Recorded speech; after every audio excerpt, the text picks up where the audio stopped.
2021-2022 Intellivision Homebrew Awards, hosted by Papa Pete.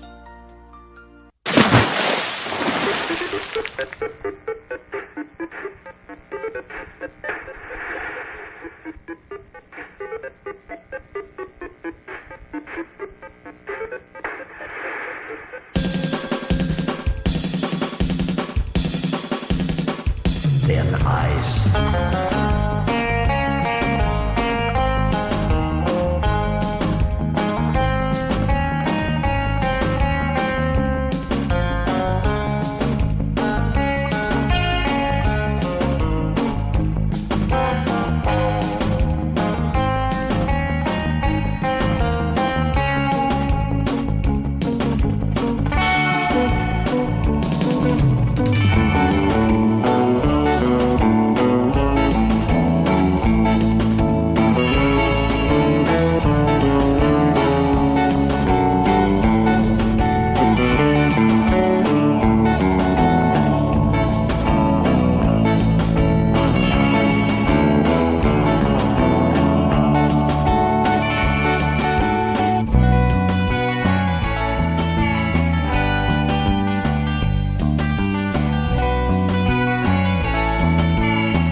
And hey, welcome to the 2022 Intellivision Homebrew Awards.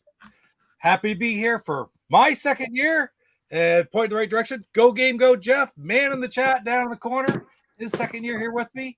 Thanks, and Pete. Thank you so much for my co-host, his first year doing this with me, Mr. C-Mart, the man who needs no introduction. But thank you nonetheless.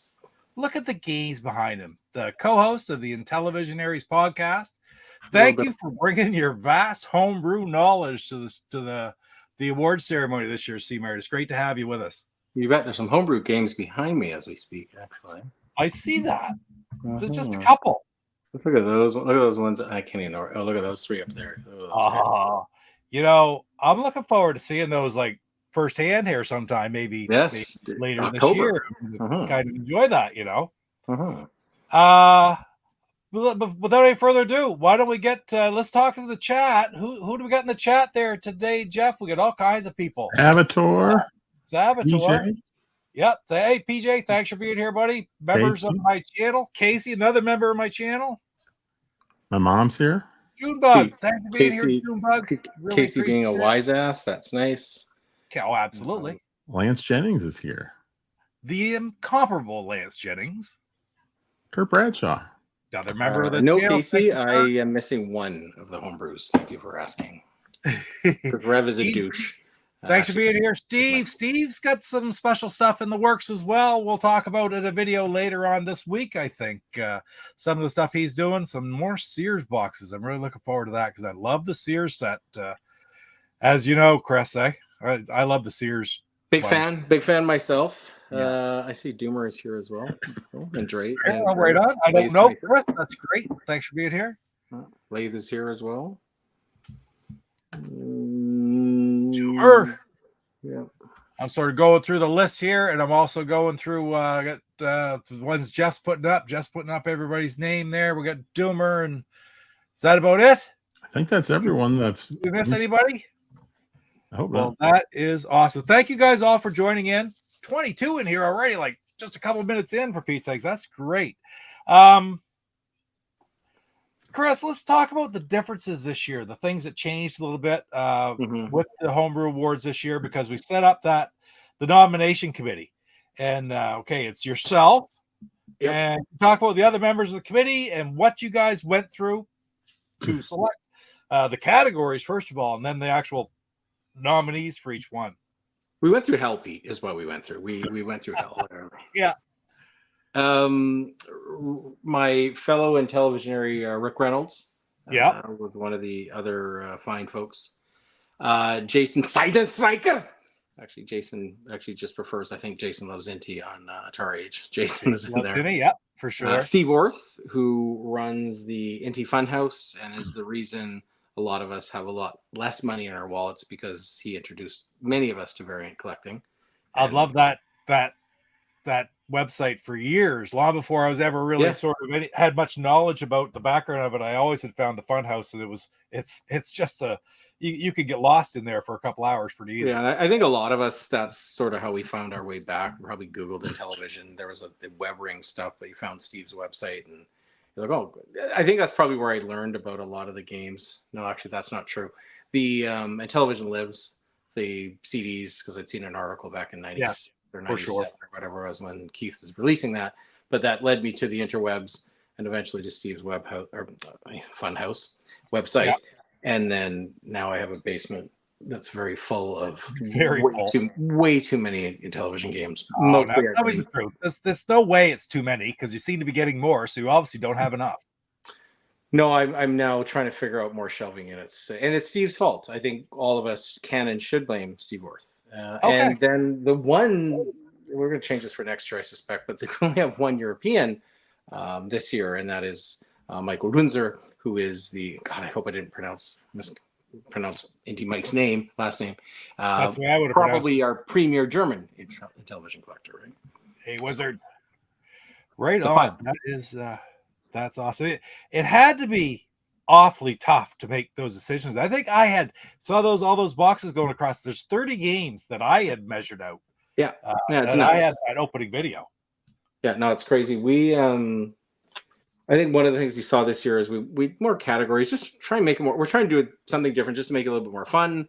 Try and include more people. Although at the same time, with 30 games, maybe voting a bit of a gong show. We tried to take a bit of a award show type approach to it, where we kind of narrowed the categories down. That was the idea. The five of us were to, have an unbiased look at all the games and try and come up with 5 to 10 per category, right?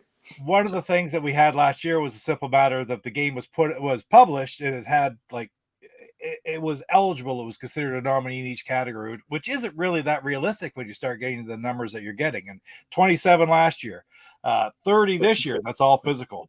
And this year is starting off like wildfire, really. I mean, you have the Homebrew Week games. You got a couple games from Any Home already out.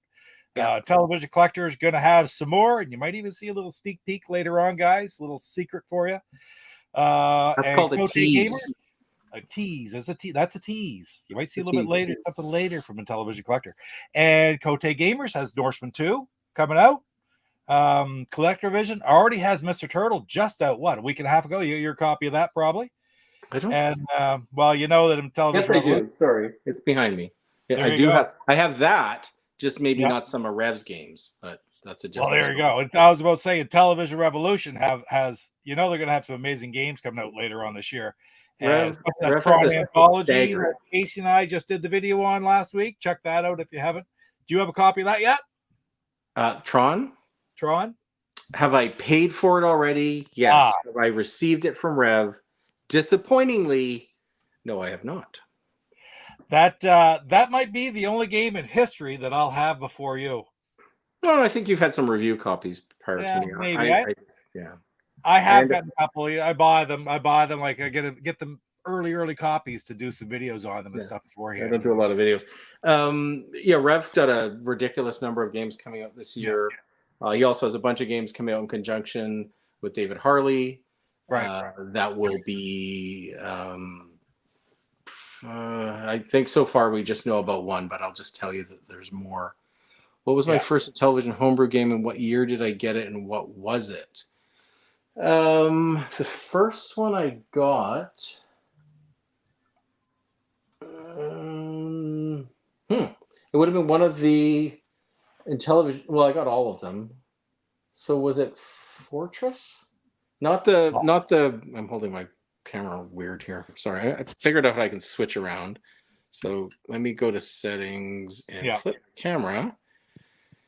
It's not helpful. Sorry. There we go. Camera. No, that's still front camera. I'm flipping to back camera. Oh, there. So look at this. It would be, these were the original ones here, right? So, nice. Well, sorry. Those were the original ones. I missed those. That was 04, no, 04, 03, 04, I can't remember. Early. Then these guys, Fortress, Mindhunter, Same Game Robux, StoneX would have come out, and I'm trying to think, was it Fortress first? Honestly, I can't remember. These ones, these guys here were my first batch. That is awesome. Yeah, and then then it got out of hand. One of these days, we've talked about it before. One of these days, maybe later on this year, we'll do a little tour and we'll have a video of your collection. How's that sound? Possibly. We'll see. We'll have to discuss. Yeah. Anyway, we got a lot of stuff to go through. We got 8 categories, lots of nominees. Mine was Space Patrol. Right on, Luke. What was my first one?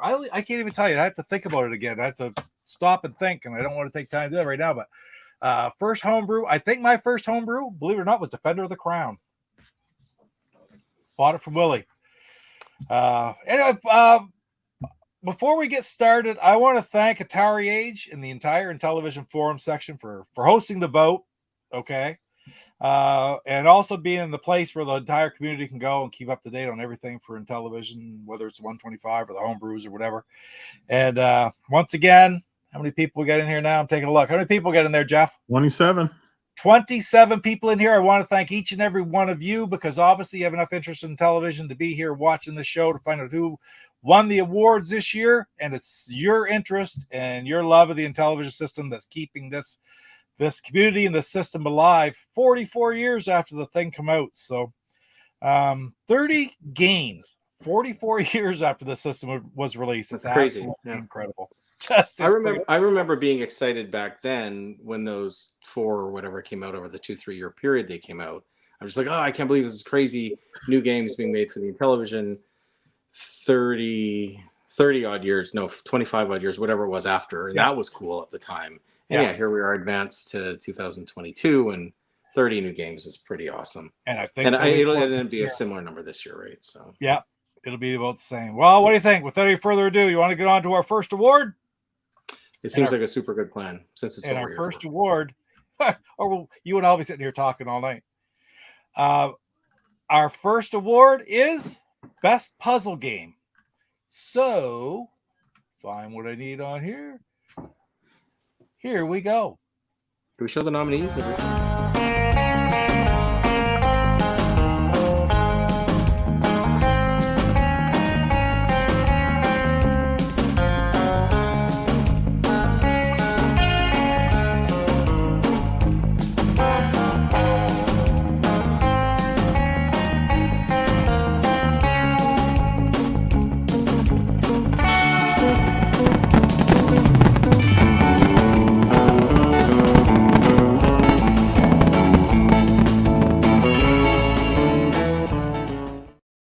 Yes, we do show the nominees, Chris. I was hoping we should. It happened such a long time ago when you stared. I honestly can't remember. I believe it. I believe it for sure. So, congratulations to Intellivision Collector and the programmer, the Golden Bat, and Intellivision Collector, man, right on. So, to accept the award, we're happy to have Luke Boudreau with us today. Let's bring Luke in. Do this and do this, and there is Luke, who hosted it with me last year. Thank you so much. Stepped aside from that because, hey, you're releasing some games now, and you get an award winner, first one, right? I know. Who would have thought? Thank you for everybody that voted. That's awesome. So, is this a game? Seems a bit sketchy. Is Penguin Land a game that you knew from back in the day that you had a special fondness for, that you sort of were interested in releasing? No, actually, I never played it before. It was suggested to me. I did some research on it, and it looked pretty cool. And then I asked the Golden Bat to see if he could reproduce it, and it turned out great. I love it. And speaking of that, the Golden Bat, of course, we don't really know who the Golden Bat is, but I was sitting this morning getting ready for this, and I got a message, and I got a video. So I was asked to play this video if the Golden Bat happened to win. So without any further ado, we'll take a look at what this video is.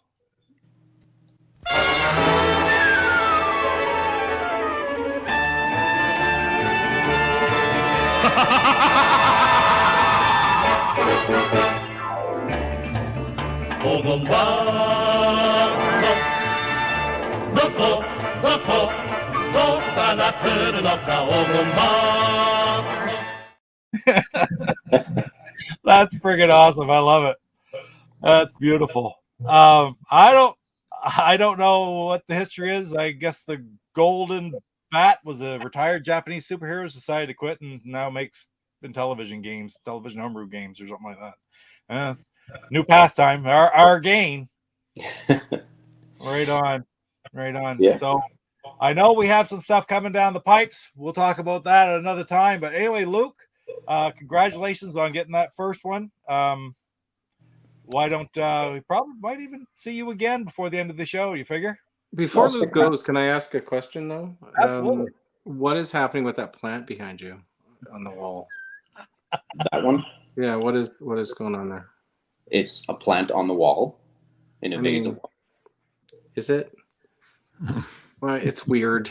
You can't smoke, Chris. No. It's very distracting. It's all I'm looking at. I can't even look at your face. I'm just looking at the I'm not going to drive from Vancouver down to Portland with these two like later on this year. So it's like, I think we'll probably laugh a little bit, maybe. There will be some laugh. And possibly McDonald. Funner this year. Yeah. Well, we don't know. Maybe no Dawn for the drive down. We don't know that. No, Casey, plants on walls are not anything. It just looks weird. Like that's just weird. I'm guessing it was his wife's idea, not his idea, but whatever. Either way, that was funny. Trader with her. Name Robert Plant. Probably not. Rev, please remove the plant.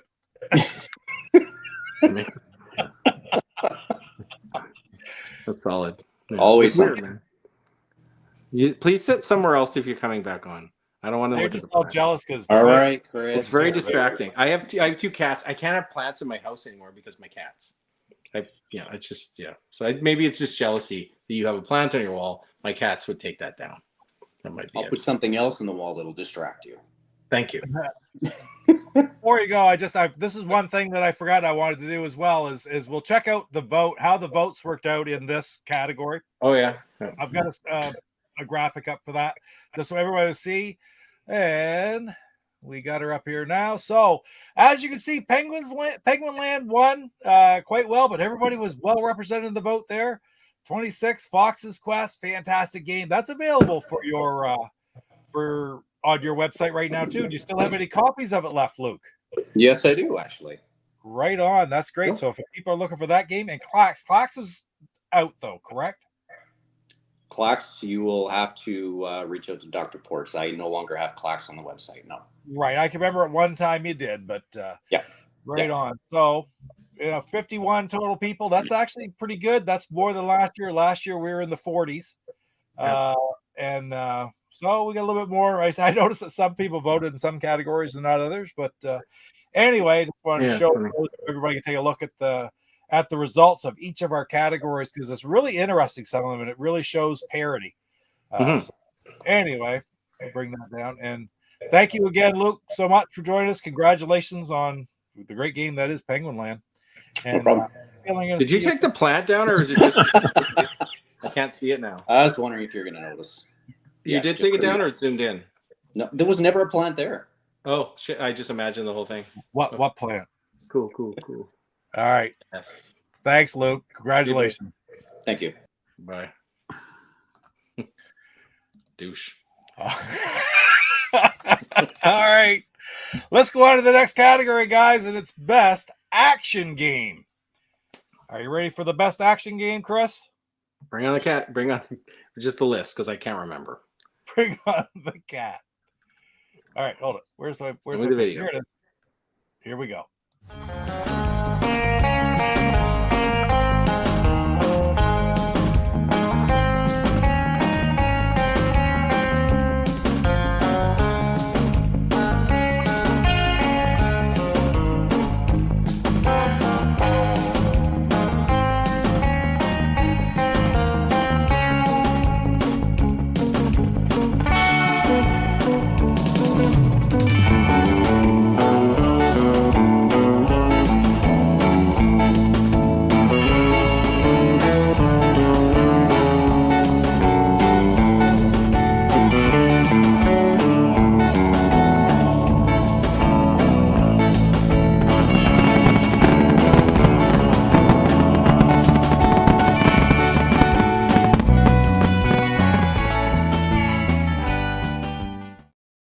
Well, there you go. Congratulations to Star Mercenary. It was published by Electronite. William is not with us here tonight. He's putting games together, actually physically assembling some games to send out to all of his customers. So he's preoccupied tonight. And the programmer, Kai Magazine's Oscar Albero. And actually, Oscar messaged me this morning when I sent him the invite to come onto the stream. He would like to have joined in, but he's out of the country at the moment. And even if he was in the country, that's Spain. And he would have been about 3 o'clock in the morning for him there. So it's pretty rough.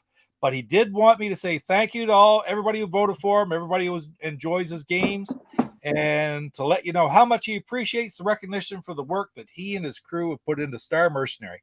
It is an absolutely great game that we've been waiting for quite a while, C-Mart. It didn't disappoint either, but it's been on the radar for quite a while now until it gets released this year. Yeah, I remember the early video and just being like, A, is that Charles Bronson? And B, holy crap. This was a really, really tough category for me, actually. This one I hummed and hawed over a lot. There was a lot of, I could have easily voted for all of the games pretty much. Well, yeah. On that note, let's look at how it all worked out, the entire vote for that category. And we'll see going the wrong way. We'll see just how close it was. Results, best action game right here. So that right there is pretty close when you see 49 different people and it's like 10, 8, 7, 6, 6, 5, 5. So that is just an extremely well represented group right there, wouldn't you say? Yeah, no, that's awesome. That was, like I said, probably the toughest one, I think, for me. Game of the year obviously would have been as well, but yeah, I could have easily voted for essentially all of those games. And I'm trying to remember which one I voted for. I don't remember myself, to be quite honest, because I look at all those games and they're all games that I could pick up and play right now. Unfortunately, the only one that I haven't had the opportunity to play yet is Castle of Death. I'm really looking forward to when I do, though. Just as an aside, because it's on the screen right now, my sleeper game, if there was one of those, if that was a category that we had done, is Show Must Go On. That's my sleeper game that I think maybe wouldn't have been the obvious, game to people as they're looking through that list. But I really, really enjoyed that game so far. That'll be one I keep going. It's kind of like my new old school. Old school is amongst all those games behind me. That might be my sleeper hit game that I think people maybe miss out on. Show Must Go On, I think, will fall in that category. I really like that game. Well, that's really good. I agree 100%. I love that game. I've done a couple I've played it in streams a few times. I've done a few videos on it, and I like playing it. So yeah, I watched you play it a couple times. I'm like, okay, I gotta make sure I dig into that one, and I really, really enjoy it. It's a fun game. It's simple concept, right? But the execution is fantastic. Pull that down there. Yeah, absolutely. But like I said, every one of them, I can stand and play every one of them right now. Who was a Doomer just said in the chat there, I noticed real quickly, glad to see Castle of Death get some love in the votes. Yeah, my favorite to replay. And so I'm looking forward to playing that very much someday soon. So, all right. So let's go on to the third category. And this one is the award for, next up, we have the award for sound and music. And that's certainly one thing that the Intellivision is very well known for, is the sound and the music and its overall sound effects, would you say? I mean, historically, from Snafu on, the Intellivision's had incredible music. Well, I mean, for me, sound-wise, or is any of us going to forget the Shifty Eye Dealer or the You're Out call? Yeah. You know, those the shuffling and the shuffling of the cards alone was like, that sounds cool, because that was early on. That was right when we got the system. But then the You're Out thing, it was like, oh, this is awesome, because again, Atari was out. I didn't have one. I had a friend that did, and we played a lot, and it was great. But this was the next level, and then obviously where we're at now is ridiculous, right? Yeah, it even especially the last 2-3 years, right? Do you remember, like, when the IntelliVoice was announced before it came out, the anticipation of it? Were you into it back then? Because I do remember that. B-17 Bomber. I think that was the first IntelliVoice game. Might have been the only one that I got back in the day. We have friends in California. I've talked about this on the podcast 100 times down in Torrance, and they had all of them. Tron would have got Tron last. So I did. I got to play them all, but at home, B-17 Bomber was the only one. But it just, again, it was just such a cool new thing. I don't really remember caring about the keyboard component back then, or being aware of it maybe enough, other than just whatever I read in Electronic Games. My brother-in-law wanted the big one from the first day. He said, "When that comes out, I'm getting one. I don't care what it costs." It just never came to be. And then by the time the ECS came around, it was sort of long gone. But the IntelliVoice, the game, it had 3 games for Christmas that year of '82, and it had been released. And man, we were just so itching to get that. It was absolutely amazing. Anyway, this category is going to be a tough one, because I'm telling you, the different programmers have learned how to make some absolutely incredible music, and I'm lucky we're going to have one of them here tonight to join in for a second. So before we go any further, let's see who is the winner for Best Sound and Music. Here we go. After the nominees, though. It will be after the nominees. Good job.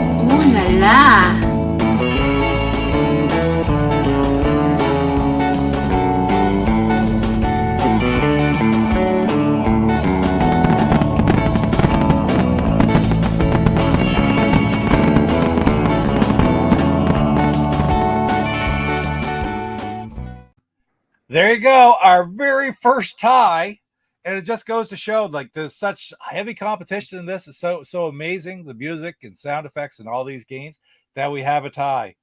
And so congratulations to Intellivision Collector for Operation Cloudfire, music by Aiden Toledo and sound by Carlos Madruga, and to Electronight's Infiltrator, music again by Aiden Toledo, Nyundere, and sound by Arturo Ragazzini. And we got 3 of them here with us tonight, so I'm going to change my view, and let's bring them in. We have Carlos and Luke from Intellivision Collector, and Aiden Toledo. Hey, good to have you all here. Some echo here. Hello, can you hear me well? I can hear you. Nice. Well, I'm glad to won this prize. It was really, it's an honor to share this with the television community, because you guys all are great. So thank you for all. Well, thank you. For all that you do. It's kind of amazing. We have a tie. But you did the music for both games. I think we're getting an echo there. You have to mute. We're getting an echo through Aiden's phone, I think, is what it is. But that's to be muted, I think. Yeah, great job. I just wanted to say on my side that Aiden is such a great musician. You know, I mean, he's the common denominator between those 2 games, right? So, on my side, I think working with him on Cloudfire was just awesome. because you would just come up with different songs and one better than the other. It was awesome. It was awesome. And I And want to say this. I want to say this. Aiden has a lot of Can you mute your microphone, Aiden? There you go. That's perfect. So if Aiden has a lot of different soundtracks available for all kinds of different games, some of these as well, get a hold of Aiden either in the Atari Age forums or on Facebook, right, Aiden? And also there's one for the new one is going to be the Tron Anthology soundtracks coming. Aiden's going to have copies of that for sale soon too. So cool. Just amazing stuff, right? So the Operation Cloudfire. Sorry, I'm having a hard time hearing. Okay. Hopefully it's muted there again now. Operation Cloudfire is such a special game. I mean, I always sort of referred to it for whatever reason. It seems to be one of those games that I want to call Carlos Madruga's Operation Cloudfire.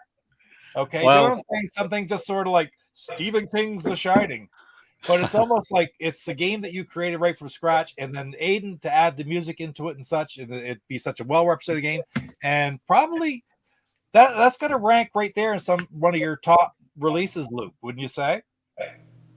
It didn't sell the most, surprisingly, but it's the most popular and the best one I've ever produced. I mean, these two guys are fantastic. The music, the sounds they made.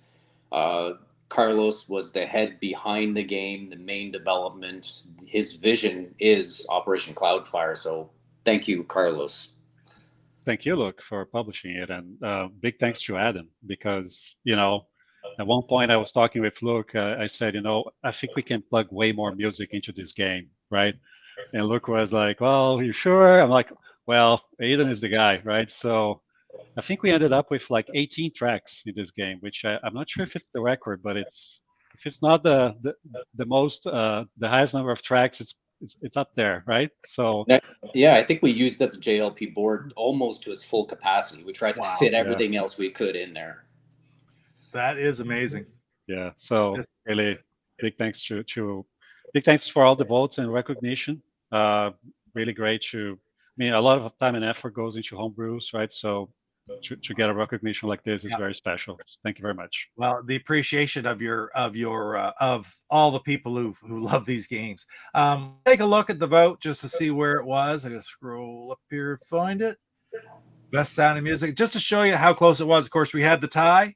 Star Mercenary right behind it with 11, and then the other games all got votes as well. So it's really a pretty, I'd say a really popular topic. And I don't know how Poker Risque didn't get more votes, Luke. I don't know how it got 2 votes.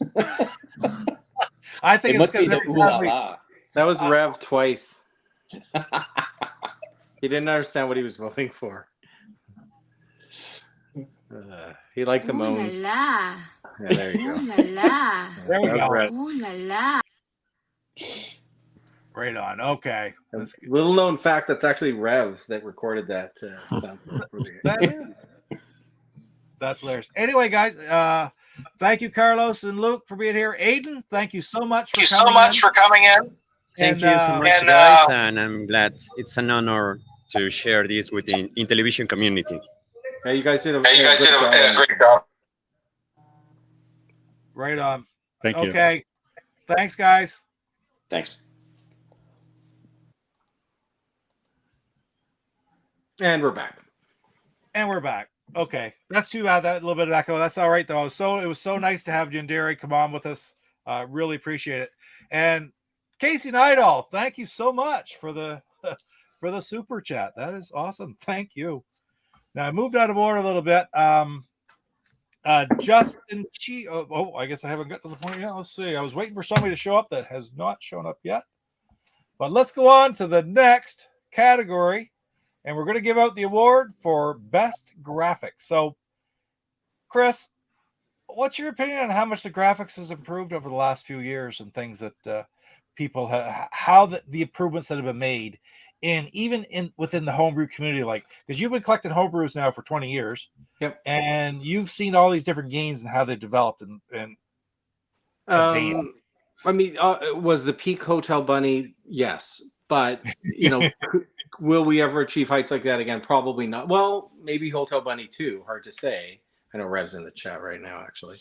No, it's nuts when you look back to even the original stuff. Though, like some of the early games, like Space Patrol, for example, was that 2012, I think. Okay, yeah. That was that remains one of my all-time favorites. And here's a spoiler alert for the Hall of Fame, which we'll briefly talk about later. That'll be in there, just so you know. Which makes sense. Yeah, especially the last 3 or 4 years.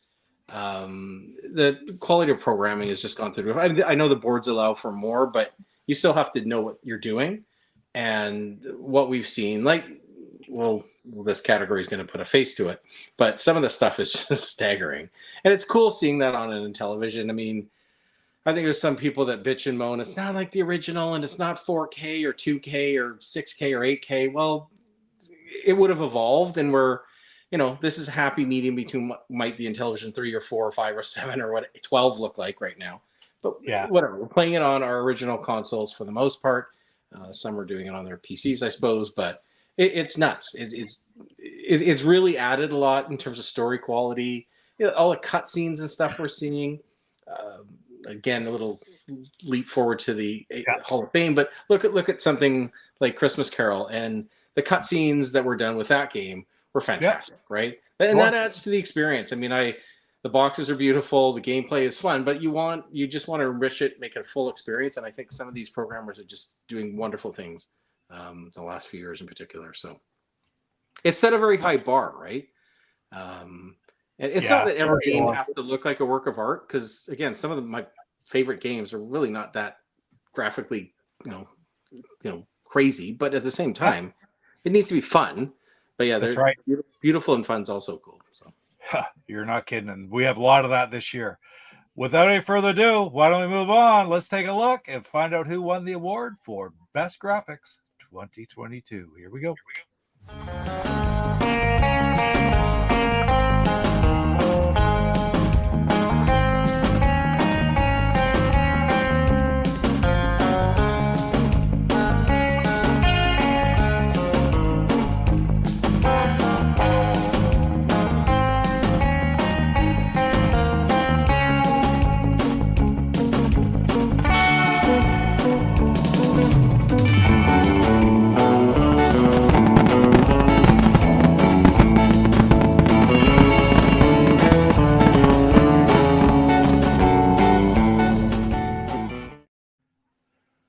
Congratulations once again to William Muller and Electronite, and especially to Justin Cheer for creating the amazing graphics in the Pandora incident. Just amazing. And I'm going to talk about probably not only maybe the best graphics programmer of 2022, but the one with the best timing, who just popped into the chat right now. So let's bring him in with us right now.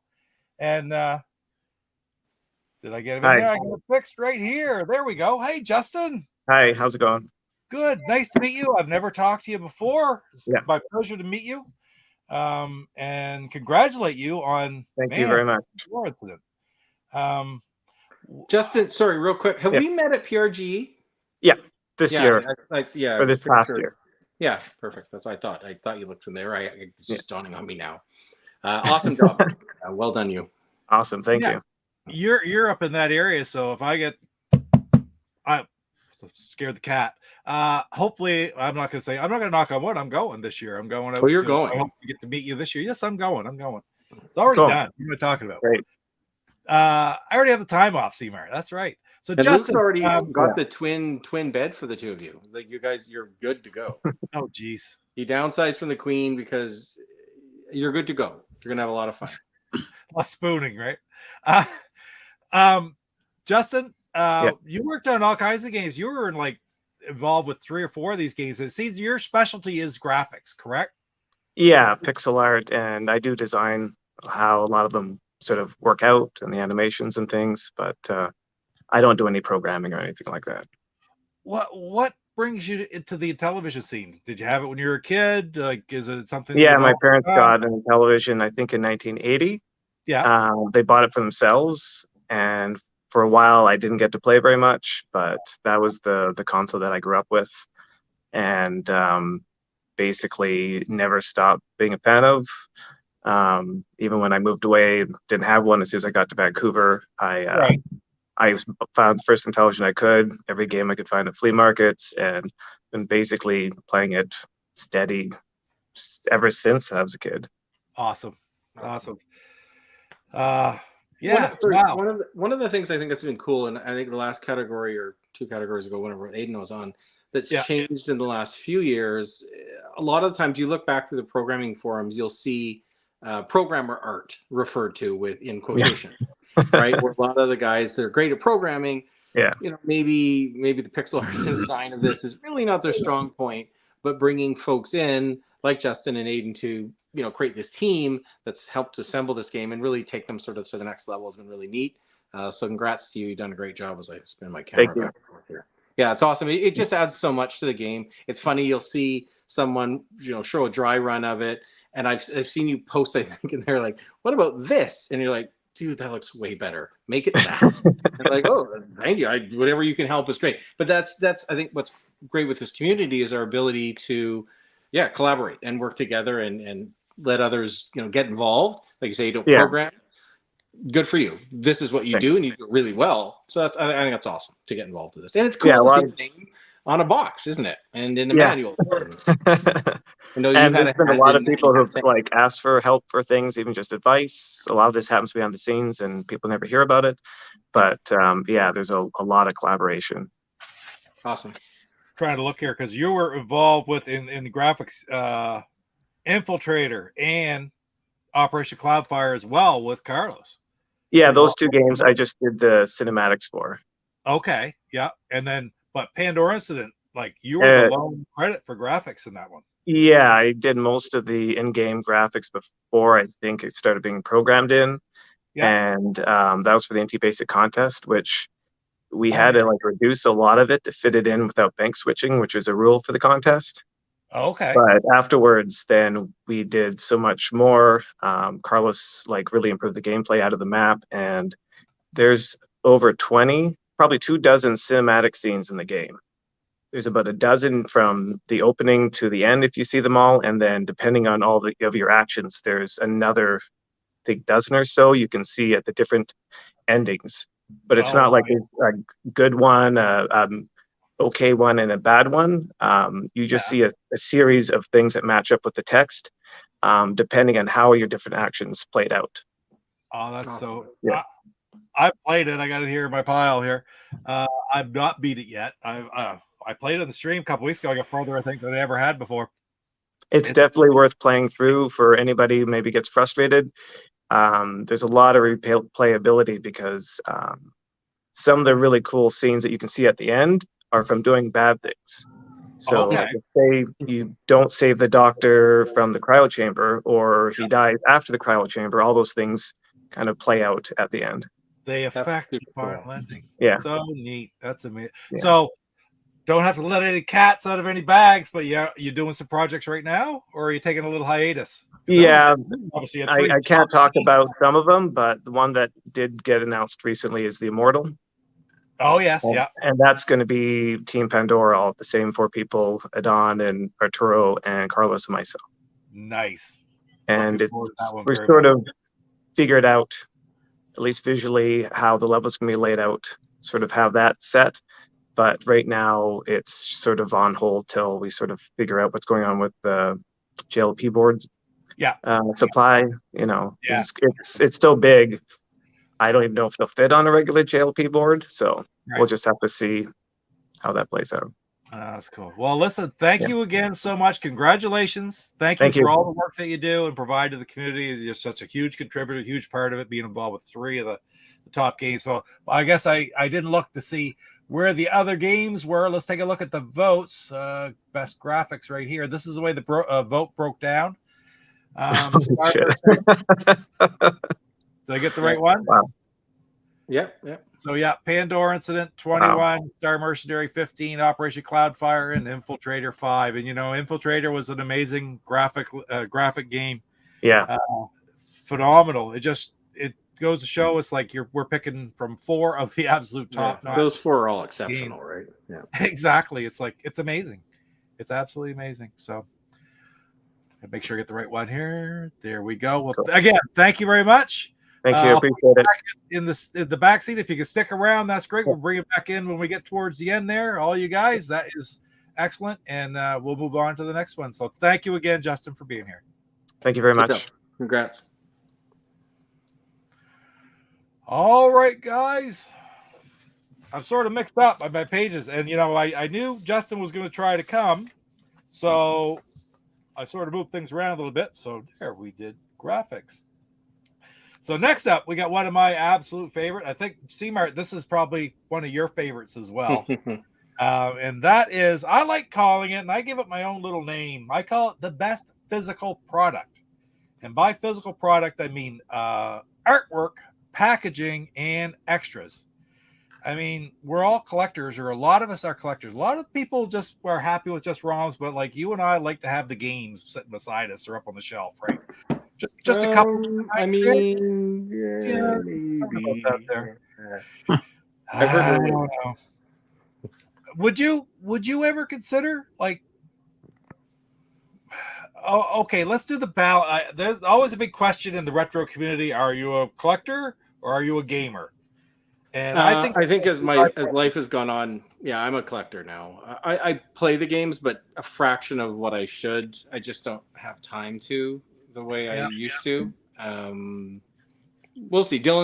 My son's graduating from high school this year. We got more time, less school stuff with him. But my work schedule is such that, I play when I can. Luke's got to come over and fix my Ultimate 609 or whatever the hell he's called it, just to make it easier for me to play on my HDMI TV. It does make it a lot easier to have. Yeah, I have a CRT. Well, if I flip the camera, you'd see it's literally sitting on the ground in front of. Right. And I play it on there. Yeah. That's hooked up. But yeah, I when I have time off, I try and play. But yeah, if we're being honest, I'm a collector. I mean, look around.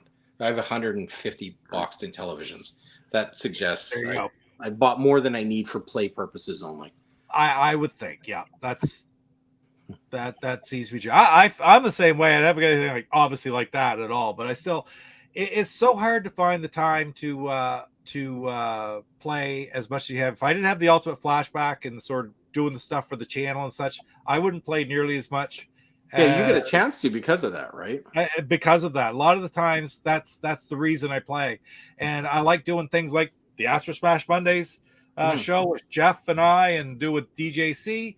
The thing I like about that is we do that high score challenge every week, and it gets me playing some games that I wouldn't have otherwise played. A game like Sewer Sam that, I played it, which I thought that's not going to be a very good game. And I liked it. So, sometimes there's surprises there, right? So it's a good thing. Remind me at the end of the show, and I think I've showed this before, but I'll show it again to people who haven't seen it, about Sewer Sam. The absolute creepiest box art that has ever been created ever in the history of box art. And I don't mean the one that was issued that's sitting on your 125 shelf. Some of you have seen this already. Some of you have not. I will show it at the end of this if we get a chance, if you remind me. There's a set of those on eBay not long ago for a little while ago, a set of those boxes that you're talking about. But anyway, without any further ado, let's find out which 2022 title won the award for best physical product, artwork, packaging, and extras. So many good ones. If I was in the right spot, I would show it right now. There it is. Here we go.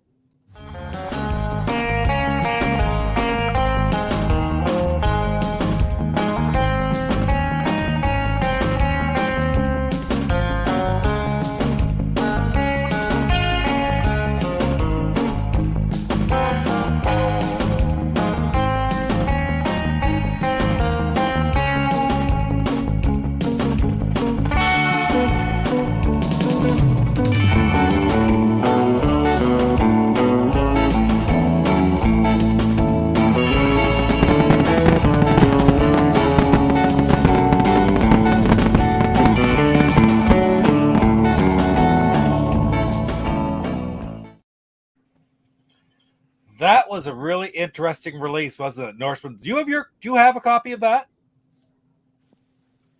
Yeah, I do. I'm gonna put my hand over my camera here. Well, I don't mean you have to go find it, but I'm just saying I didn't know if oh, there it is down there. Yeah. I do not have a copy of that. I have played Norseman and such.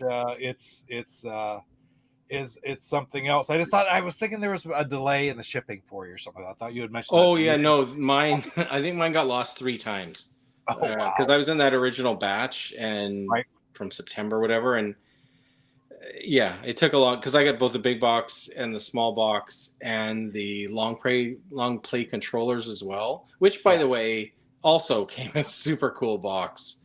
And if you see here behind me, my head's in the way. I like box controllers for all systems. So the fact that they boxed those things was awesome.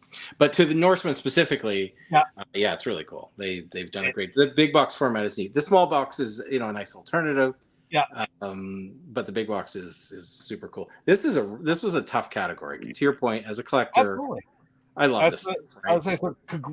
Congratulations to Patrice and Cote Gamers for putting out an amazing product. So, what were some of the things? There were some really interesting things in that set. I can remember doing it on the spotlight, talking about like even the little helmet and such. The North. Did you? And their manual that comes with the booklet, the kind of behind the scenes thing it's really cool. I love for the same. I've talked about Christmas Carol lots of times. Yeah. The whole experience of a game. Yes. There's more that can be done, and this is the sort of stuff I really appreciate. I sometimes get more excited about the 5 Hotel Bunny boxes that Steve Jones made as opposed to the game Hotel Bunny itself, which I'll continue on the line until the end of time. Although, mark my words, Hotel Bunny 2 might be your next game of the year. I'm just saying. I'm just showing. You never know. I'm making a dark horse call. I think it's gonna be amazing. The bunny runs across, you control the dog trying to catch it. That's the game of the year next year right there. Yeah, it's a reversal with Mario and Donkey Kong. It's the same idea. Yeah, it's gonna be huge. So great job by them. Let's take a look at the vote for that category. Right here. So Norseman Deluxe 17. There you go. And Sword of Godland Thur was very interesting as well, with their clamshell packaging, like a Genesis. I think people are kind of split on that. I think it's kind of neat. We haven't seen anything like that. And the artwork on the manual and the boxes are just beautiful, right? It's the game itself is crazy, but yeah, when it comes packaged to something as nice as that, the Spider-Man boxes, all those Parker boxes that Dino's done are phenomenal. I love them. Yeah. I love it so much. He's done such a good job with those. Can't say enough good things. And Infiltrated and Operation Cloudfire were just incredibly attractive, I guess, boxes, just look so high quality. So yeah, exactly. And this was weird. Look down in the corner, total votes 55.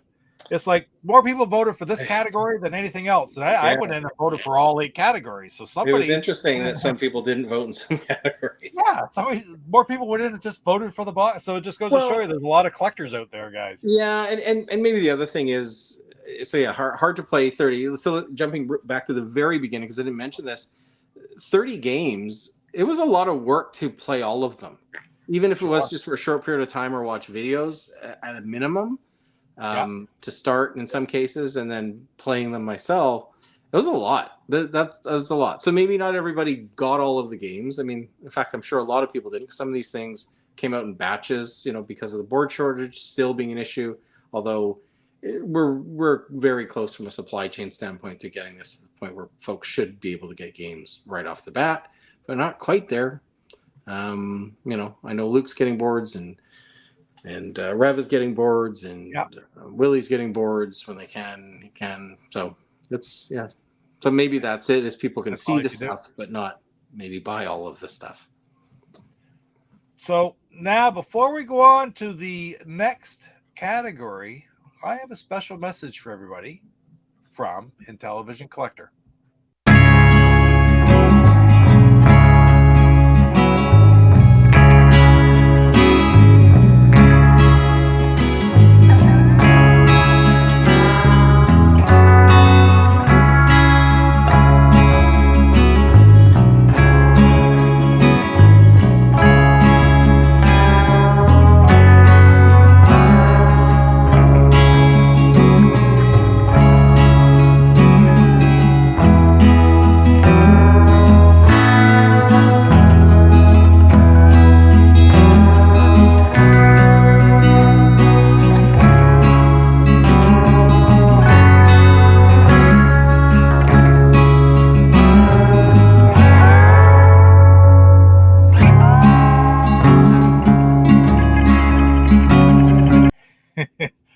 looks pretty awesome. Of course, looked at a while ago. Intellivision Brazil has been developing that game, and it's great to see that Luke is publishing it, and it's going to be out really soon.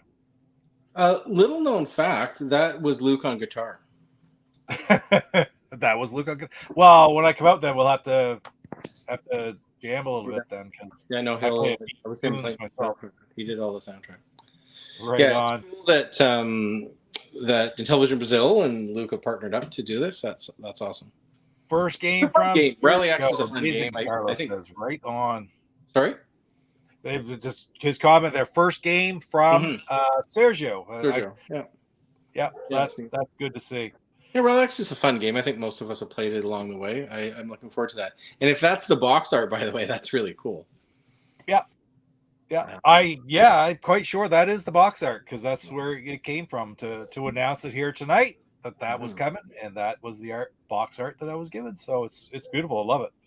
Cool. All right, so let's move on. And that game would fit into this category. Yeah, placed that just perfectly, didn't I? So now this is one of my actual personal favorite categories, and that's the best port or conversion. This is the award for the game that best recreates or remasters an already existing work. Does that sound like a decent definition of that to you? Yeah, I think for a lot of us, it was, I remember back then Atari had all these games that we didn't. And then later the ColecoVision came out and got all these arcade exclusives for the most part. And again, games that we didn't have on the Intellivision. So it's kind of been a neat category the last X years to see a lot of those games behind me on the two shelves there fill those gaps, either maybe games that ended up being vaporware or games we just never got.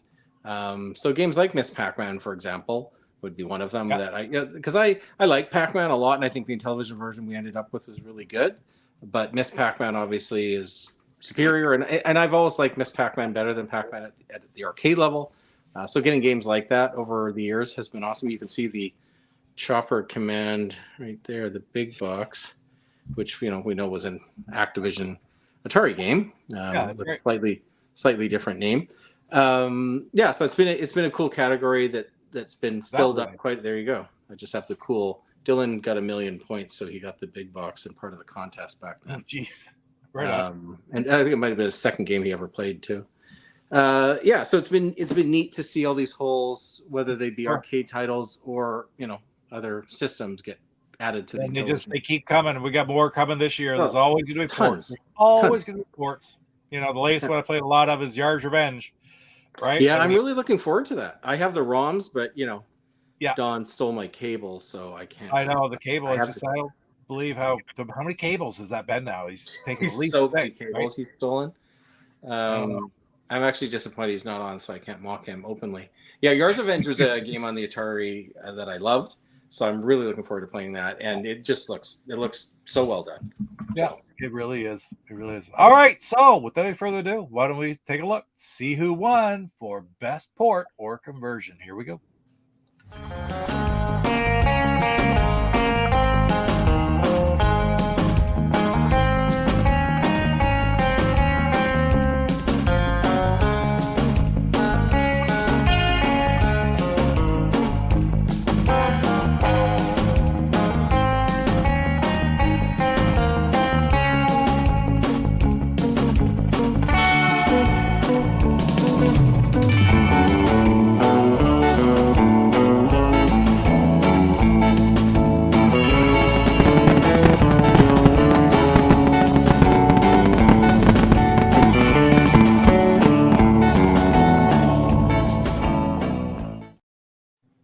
I love this game.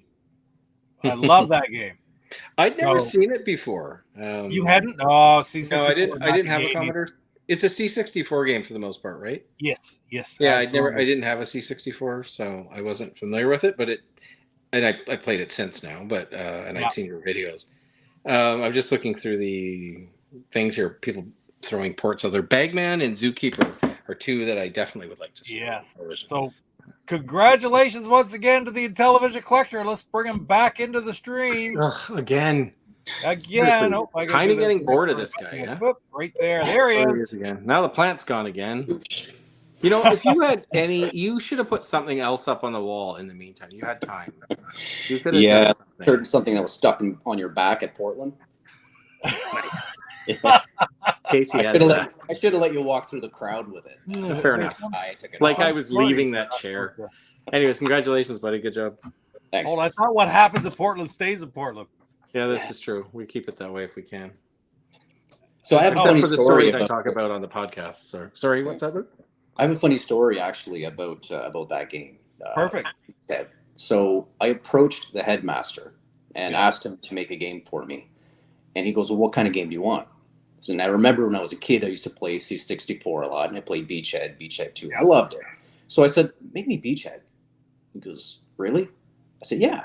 So then he starts looking on YouTube, looks at the video. He goes, "Why would you want to make that? Why don't you make something that'll sell?" I'm like, no, I want this. I think it'll be great. He says, "This is not the kind of game the Intellivision community wants. They want some other type of game." So, "Well, could you please make it for me?" He goes, "Yeah, I can, but it won't sell." Okay. Next thing you know, and it didn't. We sold 7 copies apparently.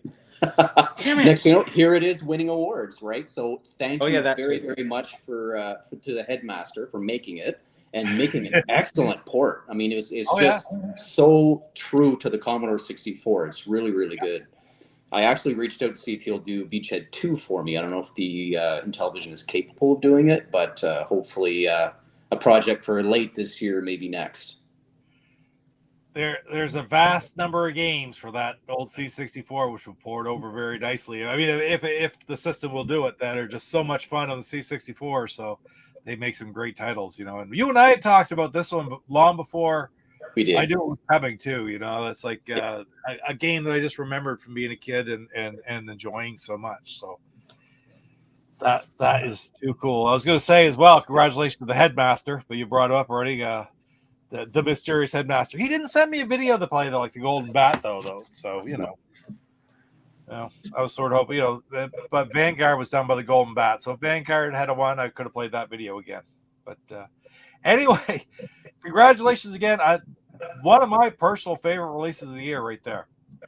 Well, to be honest with you, Pete, I mean, you're thanking me. I didn't do anything but publish it. Thank you so much to the programmers. Thank you to Steve Jones, who makes the art. Yep. Hey, I just put it all together and sell it. That's all I do. The common denominator is the publishers. Like, don't sell yourself short. If it wasn't for the publishers, none of the other stuff will get put together and produced. So, you have your part in it as well, for sure. And it's the formation of the structure. All those pieces come in, you put it in one spot and put it out to the public. So don't sell yourself short, is what I'm saying. Anyhow, thanks. I'll move on to the next one, Luke. We'll see you at the end of the show. Or soon. Take care. Bye-bye. All right, guys. So we only have one more category before we move on to the big one of the night. So this one is best original game. And that's a little bit, it's hard to determine. Like, you guys come up with these nominations, and I want to tell you what my perception of the best original game is first. I want to know if it's the same as yours, Chris. Mm-hmm. It's a game that's original can still be inspired by an existing work, but it can't be a direct port or remaster. Okay. It's like, to put an example of that, Pitfall 2, there was a Pitfall 2 for the Atari. So that's a port. It's a conversion, but we know Rev has already announced that coming sometime. He's talked a lot about it in my streams. Pitfall 3 is coming. And to me, that's an original because there never was a Pitfall 3. Well, there's the Atari 5200 kind of. Oh, was there? Well, he'll tell you. Whatever. Yeah, there's more to it. That would be, even though it's inspired by another game, that would be an original. It's a great example is the one here above my finger, the yellow boxes, the tan boxes right there. That's Christmas Carol. Yes. DZJ started programming Pac-Man, and Pac-Man morphed into that game. So it was inspired by Pac-Man. It's a maze game where you're collecting dots, but they're presents. And there was obviously elements that were similar, ghosts, for example. But yeah, we considered that an original. There's some games that are just flat out original, but inspired by, without being a port, is sort of where we kind of, it's It's a bit of a gray line, but that's the line we drew. And again, this is to have fun. Let's not get too caught up in semantics. Because at some point, people will get pissed off, and they're just going to have to live with that. Life will go on. No one will die. Right on. All right. So let's go on. Let's see who won for best original game.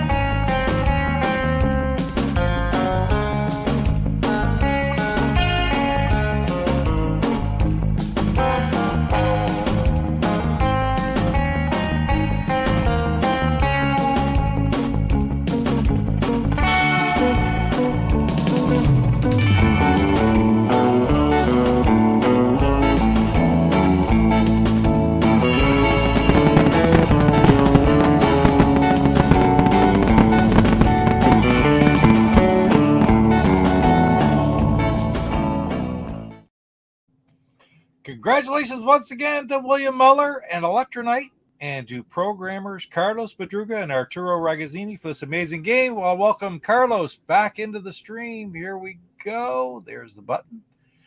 Hi, guys. Congratulations, Carlos. Hey, thank you so much. It's Good job. exciting.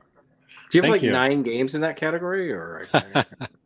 I don't know, but just wanted to say I'm representing Arturo here as well. We did a great job on this game. He lives in Italy, so it's like almost 4 a.m. for him now, so he couldn't participate. But yeah, so I just want to, on behalf of him as well, thank the community, thank the committee for nominating the game, and thanking the community for the votes.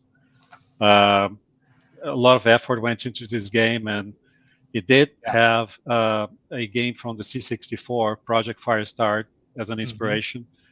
So we started thinking about this game as a possible port, but the reality is that it's just not feasible on the platform. And we wanted to, at one point, to tell a different story, right? So that's where the original elements started to come into play.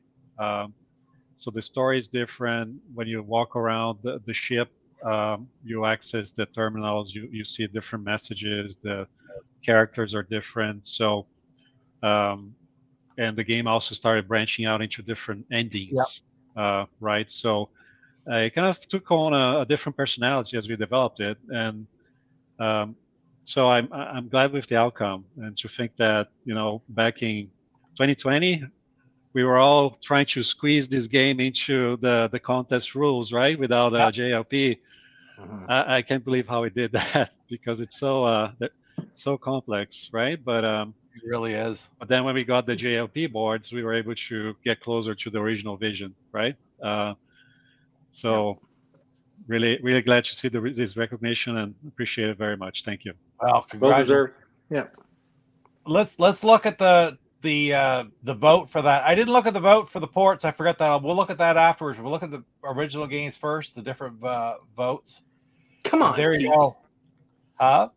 Come on, man. I know. I was just slacking, Like working with Rick Reynolds all over again. Jeez. Oh, now. Come on. You're not that bad. Never mind. Pandora 21, pretty solid, but really good representation from those other great games as well. Operation Cloudfire, Star Mercenary Infiltrator, and Castle of Death. So that's awesome. We'll take a quick look at the ports while I'm right there on the screen to see where that was. Beachhead was the winner, and the other votes were about the same as the original when you look at it. The way they were broken down, with Beachhead 21, Pitfall 2, 14, and Vanguard right there with 11 as well. Penguin Land and 3 Intellivision collector titles there. They're all really well represented. Great games. E.T. the Extraterrestrial, which I'm looking forward to playing myself, actually, because I didn't mind it back in the Atari days. But anyway, hide that up again. Thank you again, Carlos. I'll let you go to the back. Hey, Roger, good to see you, Roger. Member of my channel as well. Nice to be here. Psycho Stormtrooper himself. And let's go to the back. We'll talk to you in a bit when we're done, Carlos. There. Are they eating pizza back there? Because I'm getting hungry, if I'm being honest. Do I have any pizza? They have pizza back in the green room. Yeah, in the green room. I always feed the well in the green room. Starving. Yeah. There's also free beer you know, so it's a keg. I put a keg in. I should have got a Sleeman's for this. Okay, guys, now it's time for the big one, the 2022 Homebrew Game of the Year. And it's kind of neat. I don't know if you've been keeping track or not, but we had 7 categories go so far, and there's been, because of the time, we've had 8 winners, but there have been 7 different games win awards up to this point, which is different. Last year we had 6 categories, 2 winners, 3 each. This year we have 7 different ones so far, so it's really pretty amazing. It just goes to show the overall quality of all the games that were out this year, wouldn't you say? Mm-hmm. Yeah, well, it was ridiculous. That's part of why our job was tough, and why, quite honestly, getting back to it, why it took so bloody long to get the nominations released. It was taking us so long. First of all, most of the games came out in the 4th quarter, really. Yeah, right. That's very so true. It was tough to even get our hands on them. I mean, watch videos, that's fine, but to play them, to make your final decision, and it just took a while to slog through them. Versus if games had been released evenly throughout the year, might have been a little easier to do this. But it was a lot. It wasn't like we had, you got 4 games, figure it out. You got an hour. No, it was a lot more than that. So for sure. So once again, congratulations to all the publishers and programmers. These games are absolutely amazing. And frankly, like I say, with 7 different winners, this one is anyone's guess. But we'll move it on now. Stop guessing. Hotel Bunny 2. Huh? I was just calling Hotel Bunny 2 early. Oh, Hotel Bunny 2. Here is the winner for the 2022 Game of the Year. Find the right video. There it is. Here we go.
Congratulations once again to Electro Knight's William Muller, and congratulations to Carlos Madruga and Arturo Ragazzini, who are the programmers for the 2022 Intellivision Homebrew Game of the Year, the Pandora Incident.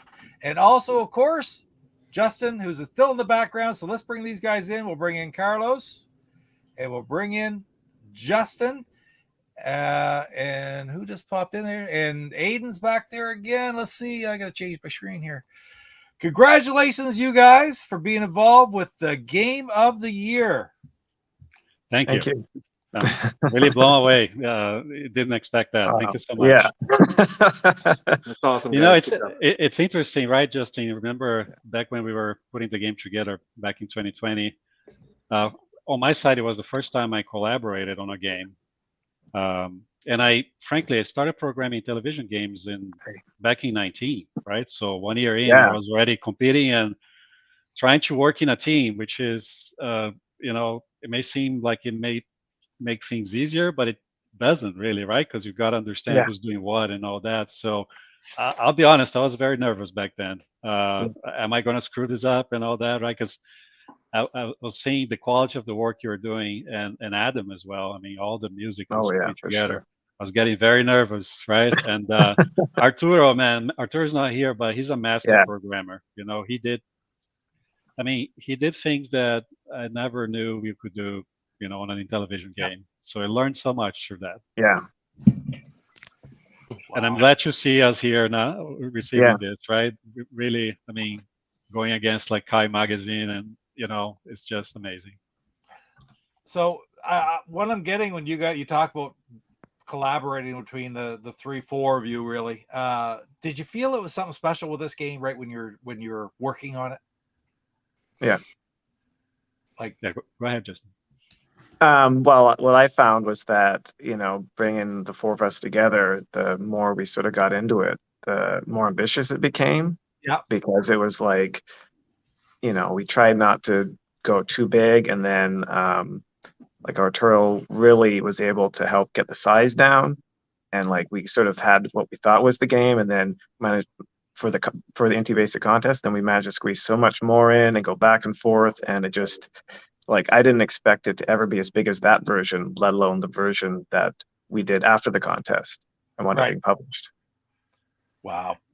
So Salvatore is mentioning the bloodiest game of the year, right? I mean, that was a kind of a risk factor, right? We were putting the game together, and it's pretty violent, pretty bloody, right? And I don't remember seeing a game like that on the Intellivision. So No. We weren't sure how it was going to be received, right? You have your answer now. Yeah. I guess more blood is the answer, right? So Got the more cowbell you need, it's more blood that you need. More blood. Your audience certainly wasn't good. It's the people playing these games are the older generations anyway, who just were looking for something different that sort of fit right in, I guess. Yeah. I know it was amazing. People love watching the streams too. When you stream it, when you do videos on it or whatever, like people just are drawn to that game. It's so cinematic and so interesting to watch. Yeah. Yeah. I also wanted to remember and thank the Atari Age community back when we were developing this game, back in the contest. We got so much good feedback, like folks like DZJ and others really helped us raise the bar, and they gave us so many good ideas. Right, they helped everything, gameplay, graphics, so it takes a village, right? So yeah, there you go. Appreciate all the contributions, and obviously you guys work together amazing to get this result. Just so much fun to play. Let's take a look at the vote overall. Find it on my screen here. There it is. Here's the voting. It was pretty close. But again, I'm going to attribute that right back to the fact that there were so blessed many great games this year. I mean, all 9 of those titles right there to vote for 9 different titles. They all got votes. So, wow. It's a good time to be an Intellivision homebrew collector, homebrew Intellivision fan, I would say. With thanks to you guys in the community who put that all together. So, overall, just incredible, and thank you all so much, and congratulations once again for making such a fantastic game. Still got Luke in the back. Let's bring Luke into the stream here too, and we'll start wrapping up. What do you got to say, Chris? Any comments? I think Luke was just watering his plant there. To the 3 of you again, congrats. It was a phenomenal game. I remember seeing the videos early on, and actually even back from that, I think you showed maybe some screenshots initially, and it just looked like something we hadn't seen on the system before, and it ended up playing out that way. So congrats. Awesome game. And you guys won in a year that was really hard to win in, because you could make an argument for the other 8 games in that category quite easily, I think. So particularly 3 or 4 of them. So congrats. Thank you. Appreciate watching the chat, watching my notes, and listening to you guys, what you have to say and everything. I'm really thankful. Sorry, one other quick thought. Yeah. Sorry, John. One other quick thought. I'm wondering. Oh, apparently he was wondering what he was going to do. There he is. Sorry, the phone started ringing. I'm on my iPhone at the moment. Clearly, with the way the level of programming has kind of gone through the roof, with much better music, much better graphics, etc. as well. I 2 things. I think there's some great programmers that are now programming on the Intellivision. I think it's really raised the bar quite a bit, and it feels like, because there's a lot of collaboration, you guys are all helping each other. But I think there's probably an element of competition. That's the point of these fun things, where people want to come up with something even better and better and better. There are new programmers coming into it as well, and I want to make super clear to folks that are like, oh, geez, I don't know if I was thinking about maybe programming for the Intellivision, but now I don't want to because holy crap. No. Get in there and program your games. I've said this a couple times. Some of my favorite games of the, not just the 125, but of the 250 something or whatever we're at now, if you add them together, are games that are not like this. They're just fun. Make your game fun. It doesn't matter that's maybe it won't win Game of the Year, but if it's fun, people are going to play it.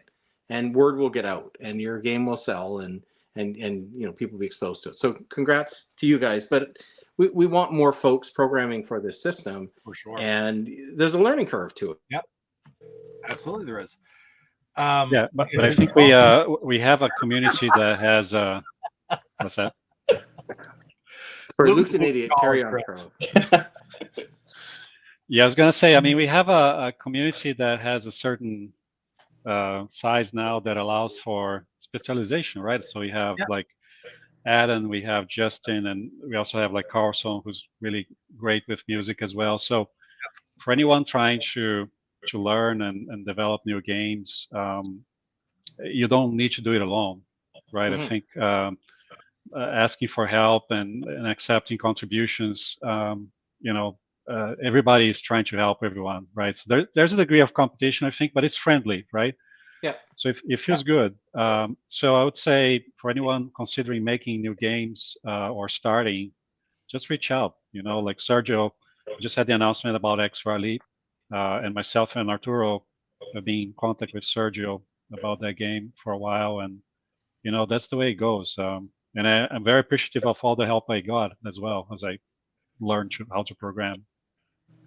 Yeah, I think someone in Adam's family has done an awful lot in terms of creating NT Basic. You haven't mentioned Oscar, I don't think, today, but should.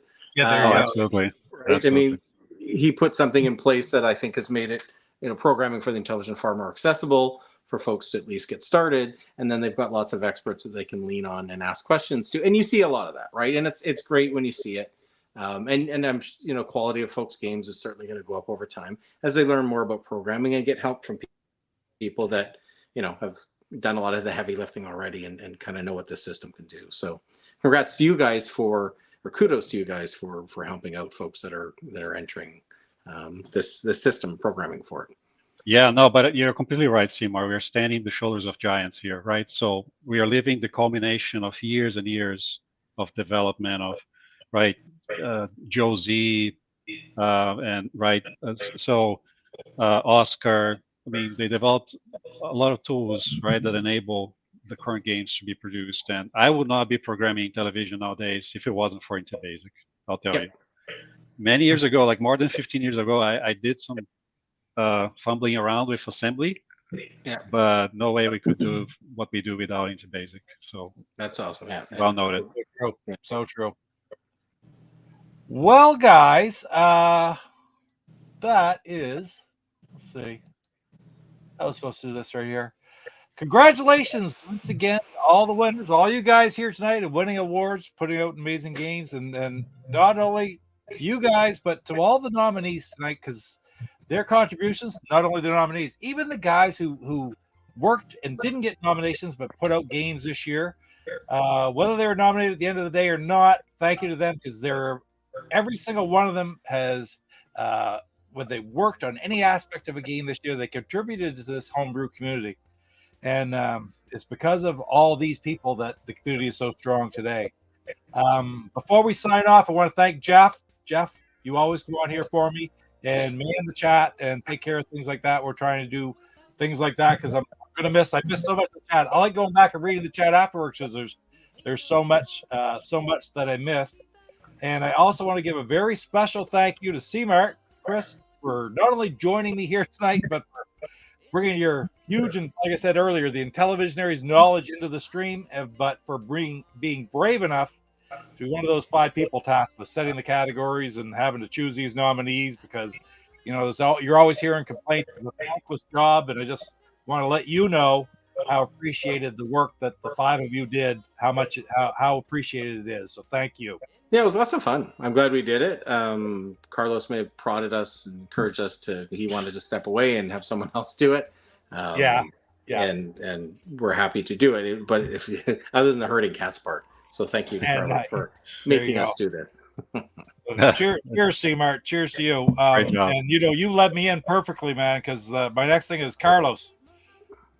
You're a guy who deserves so much of our appreciation because you reinvigorated this award show last year, and you stayed in the background this year because I know it's a little hard to be a programmer and have your games in it and trying to sort of help organize the awards and such too. But you do an absolutely amazing job. And I'm going to say right now, I dare say, without the work that you still put into it, trying to keep us organized, we probably wouldn't be here tonight doing this award show. So we would not.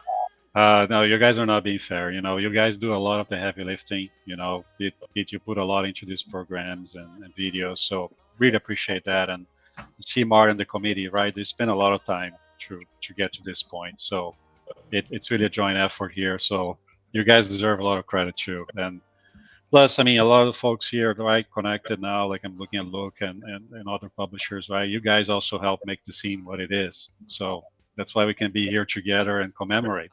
Right? Right on. It's fun, right? I mean, the whole point of this thing is to celebrate how fun it is that a bunch of us can nerd out with our favorite console 40 years after the fact that it came out, right? And it's awesome. And that's what it should be about. All of you guys, not just those of you on screen, because I know some of you have gone before, go to PRG and meet us in person and laugh with us if you can, because it's a lot of fun. Everyone should be doing it. You know, finally, the last thing I want to say is thank you to all you guys who are out there watching, because it's you Intellivision fans, whether you play it, collect it, like to read the info on it, or want to like watching the videos, whatever it is. Thank you not only for being with us here tonight, but thank you for keeping this damn near 45-year-old system alive with all the things that you do. So thank you so much, viewers and everybody who joined us in the chat tonight. Well, that is it for this year, guys. You guys don't go anywhere. I got a video to play to lead us out, and we will just stay here for a few minutes. So don't leave, please, if you can. Just be a couple minutes. And everybody in the chat, thanks once again for being there. Take care, and we will see you next year. Take care. Bye.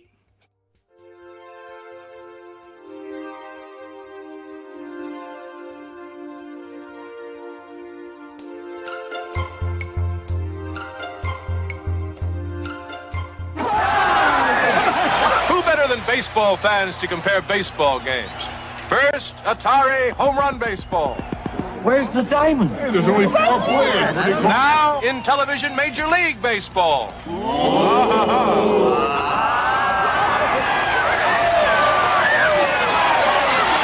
What'd you think? He was out by a mile. By a mile. Intellivision Baseball. I think it's the closest thing to the real thing. Without anesthesia, behavior that's hard to defend. How could you put me in this position? I really miss my Imagic experts have just created 4 new games for the Intellivision system. But beware, Imagic's demon attack will destroy you. Atlantis will send you to a watery grave. Microsurgeon will put you in the hospital. And Beauty and the Beast will push you right over the edge. Imagic for Intellivision, created by... Nothing to do with my hands. I've been comparing the exciting new Intellivision space game Star Strike with one of the most popular Atari games, Asteroid. Star Strike has moving images that make the game appear three-dimensional. Asteroids doesn't. And Star Strike features our most exciting visual effect, total destruction of a planet. This is what the other game offers, which is why, after Star Strike, Asteroids left me rather flat. Star Strike, new for Intellivision from Mattel Electronics.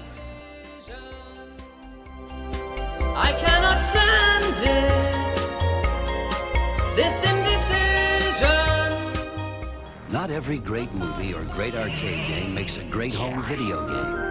That's why when Mattel Electronics turned Tron into Tron Home Video Games, we made sure the excitement of Tron gameplay found its way into your home. You'll know it the moment you square off against a recognizer, if you last that long. 4 great Tron games, 2 for Intellivision, 2 for Atari 2600. From Mattel Electronics. Games as good as we say they are, maybe better. Intellivision. I want mine. I want my Intellivision. I want my